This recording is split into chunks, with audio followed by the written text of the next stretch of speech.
La première fois que j'ai entendu cette phrase que faire du mal fait du bien, je me disais, mais c'est quoi ça? Mais quand la vie m'envoie une information, je ne rentre pas dans le jugement. J'essaie de comprendre jusqu'à ce que j'arrive à pouvoir dire la même chose. Après que je sois d'accord ou pas, c'est différent, mais j'essaie toujours de trouver la voie de cette pensée.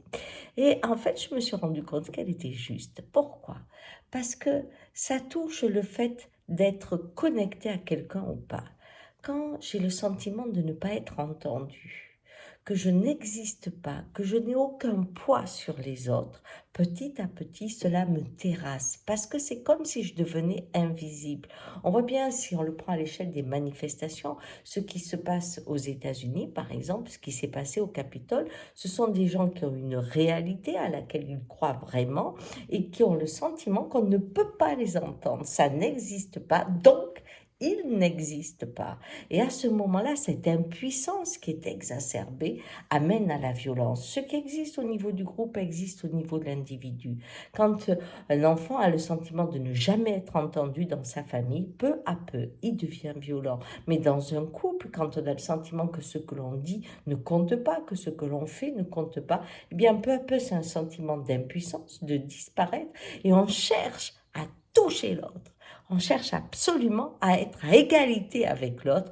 Et quand on ne peut pas le faire avec la parole, on le fait avec les poings, on le fait avec on casse tout, ou on le fait avec quelque chose qui pourrait lui faire mal. Parce qu'au moins là, on sera à égalité. Là, il me verra. Là, elle me touchera. Vous voyez, c'est quand même ce schéma-là.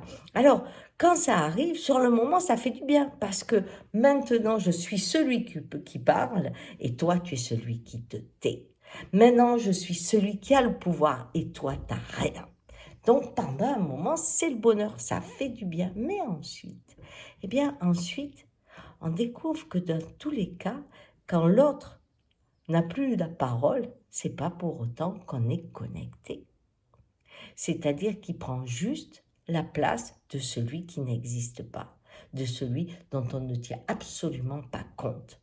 Et c'est pas en inversant les places qu'on est satisfait parce qu'on n'a pas rejoint le fait d'être connecté, d'être égaux dans des visions différentes.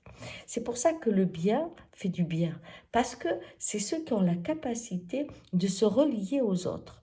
C'est-à-dire, quand je vois quelqu'un, supposons, dans la rue, l'empathie, c'est quoi? C'est que je me sens concernée.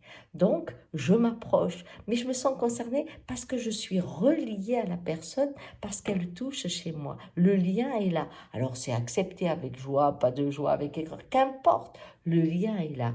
Et quand on est en lien, on se sent bien. Voilà. Allez, bonne journée.